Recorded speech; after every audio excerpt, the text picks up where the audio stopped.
ഇതിലേക്ക് നമ്മൾ 5 ബ്രെഡ് സ്ലൈസുകളാണ് എടുക്കുന്നത്. അതിൻ്റെ അരികൊക്കെ കട്ട് ചെയ്തിട്ട് വേണം എടുക്കാൻ. പിന്നെ വേണ്ടത് 5 ടേബിൾ സ്പൂൺ ഷുഗറാണ്. പിന്നെ 3 ടേബിൾ സ്പൂൺ ഷുഗറും കൂടെ കാരമലൈസ് ചെയ്യാൻ വേണ്ടിയിട്ട് നമുക്ക് വേണം. പിന്നെ വേണ്ടത് കസ്റ്റാർഡ് പൗഡറാണ്. 3 ടേബിൾ സ്പൂൺ കസ്റ്റാർഡ് പൗഡറാണ് നമുക്ക് വേണ്ടത്. കസ്റ്റാർഡ് ചേർത്ത് കഴിഞ്ഞാൽ നല്ലൊരു ടേസ്റ്റാണ് പുഡിങ്ങിനുണ്ടാവുക. പിന്നെ വേണ്ടത് വാനില എസൻസ്, ഒരു 1/2 ടീസ്പൂണൊക്കെ മതി. വാനില എസൻസും കൂടെ ചേർക്കുക. പിന്നെ 1.5 കപ്പ് പാലും കൂടെ വേണം. നമുക്ക് തുടങ്ങാം. ആദ്യം നമ്മൾ ഈ ബ്രെഡ് നന്നായിട്ട് ഫൈനായിട്ടൊന്ന് പൊടിച്ചെടുക്കണം. ഒരു മിക്സിയുടെ ജാറിൽ ബ്രെഡ് ഇങ്ങനെ ചെറുതായിട്ട് ഇട്ട് കൊടുത്തിട്ട് നമുക്ക് പൊടിച്ചെടുക്കാം.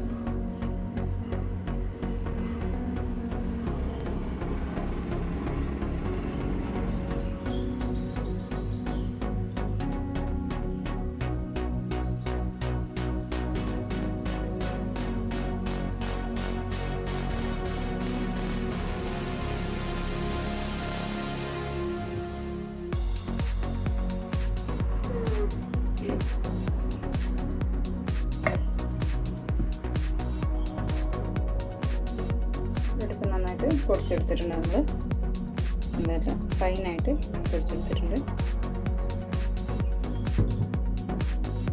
ഇനി നമുക്ക് പഞ്ചസാര കാരമലൈസ് ചെയ്യാം.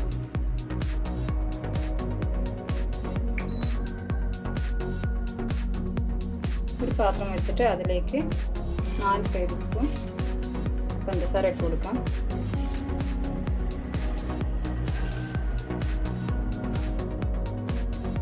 ഇതിലോട്ട് 2 ടേബിൾ സ്പൂൺ വെള്ളം ചേർത്ത് കൊടുക്കാം.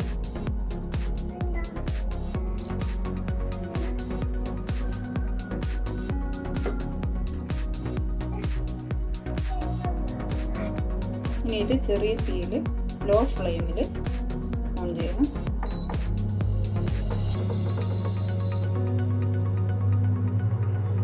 ഒരു 5 മിനിറ്റോളം എടുക്കും ഇതൊന്ന് കാരമലൈ വരാനേ. ലോ ഫ്ലെയിമിൽ തന്നെ ചെയ്യണം, അല്ലെങ്കിൽ കരിഞ്ഞു പോകും.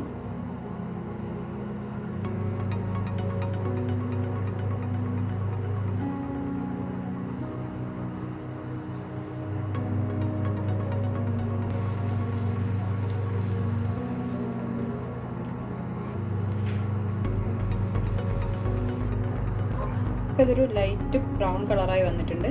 ഇനി നമുക്ക് പെട്ടെന്ന് തന്നെ ഏത് ബൗളിലാണോ നമ്മൾ പുഡിംഗ് ഉണ്ടാക്കുന്നത് അതിലേക്ക് ഒഴിച്ചു കൊടുക്കാം.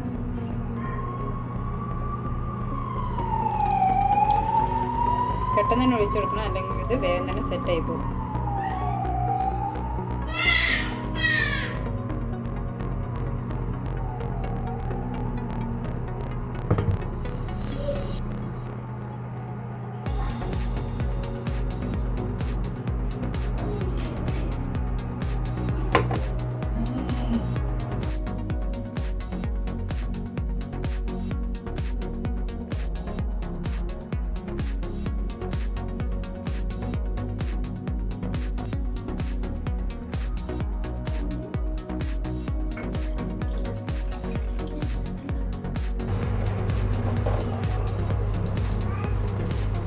ഇതിലേക്ക് പഞ്ചസാര ചേർത്ത് കൊടുക്കാം.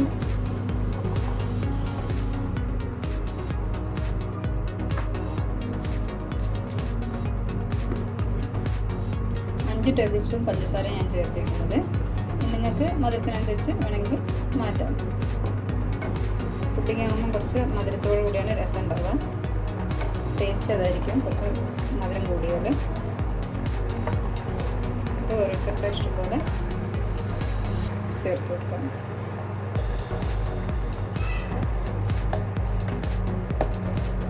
എല്ലാവർക്കും ഇഷ്ടപ്പെടുന്നൊരു പുഡിങ്ങാണിത്. കാരണം ഉണ്ടാക്കാനും നല്ല എളുപ്പമാണ്, പെട്ടെന്ന് ഉണ്ടാക്കാം. കസ്റ്റാർഡ് പൗഡറും കൂടെ ചേർക്കുന്നതുകൊണ്ട് നല്ലൊരു ടേസ്റ്റാണ് ഇതുണ്ടാവുക.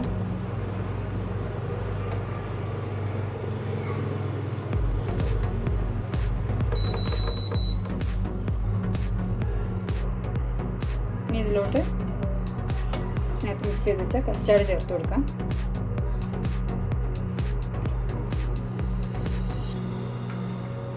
എന്നിട്ട് നന്നായി മിക്സ് ചെയ്യാം.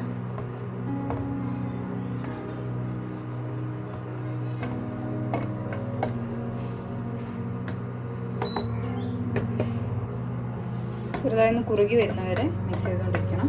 കൈ എടുക്കാതെ മിക്സ് ചെയ്യണം. കസ്റ്റാർഡ് ചേർത്തുകൊണ്ട് പെട്ടെന്ന് തന്നെ കരിയാൻ ചാൻസ് ഉണ്ട്. അതുകൊണ്ട് ഇടയ്ക്കിടയ്ക്ക് ഇളക്കി കൊടുക്കണം.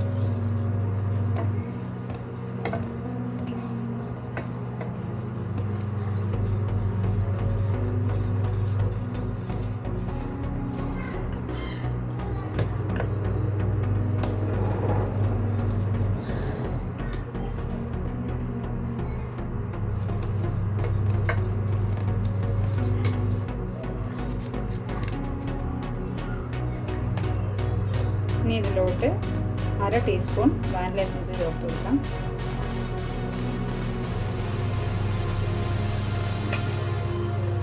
നന്നായി മിക്സ് ചെയ്ത് കൊടുക്കുക.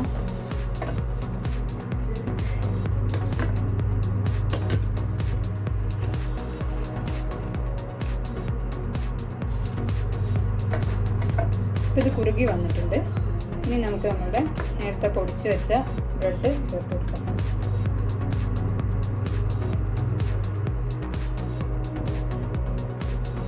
നന്നായിട്ട് മിക്സ് ചെയ്ത് കൊടുക്കുക. കട്ടയൊന്നുമില്ലാതെ നന്നായിട്ട് മിക്സ് ചെയ്യണം.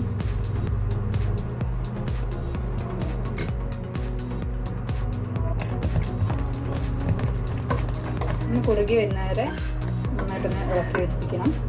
ഒരു 2 മിനിറ്റൊക്കെ മതിയാവും. അപ്പോഴത്തേക്കും ഇതൊന്ന് നന്നായി കുറുകി വരും.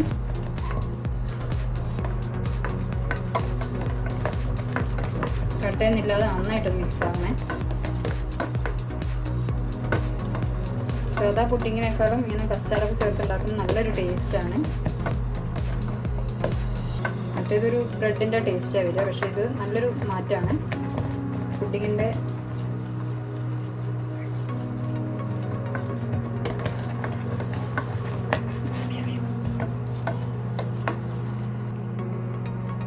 ഇത് നന്നിട്ട് കുറുകി വന്നിട്ടുണ്ട്.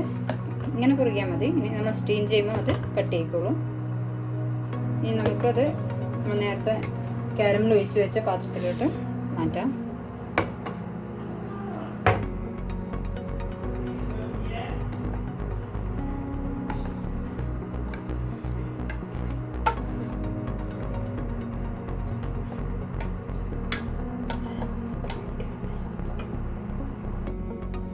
മിനിറ്റ് നമ്മൾ സ്റ്റീം ചെയ്തെടുക്കണം. അടച്ച് വെച്ചിട്ട് വേണം സ്റ്റീം ചെയ്തെടുക്കാൻ, അല്ലെങ്കിൽ അതിൻ്റെ ആവി അതിലേക്ക് വീഴും.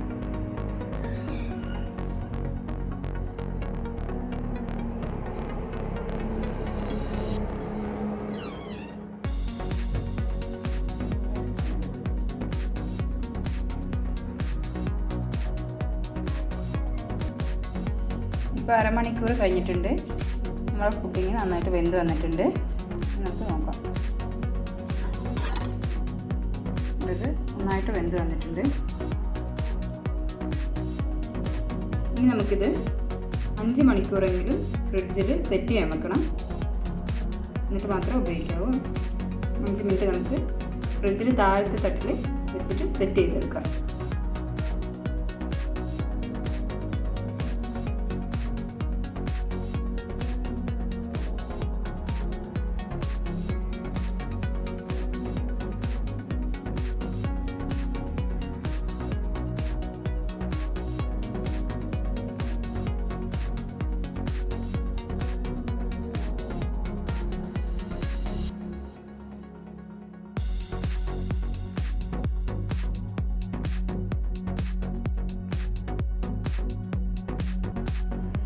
നമ്മൾ പ്ലേറ്റിലോട്ട് മാറ്റി ജസ്റ്റ് അതൊന്ന് ഫ്ലിപ്പ് ചെയ്തെടുത്തു. നല്ല ടേസ്റ്റുള്ള പുഡിങ്ങാണ്.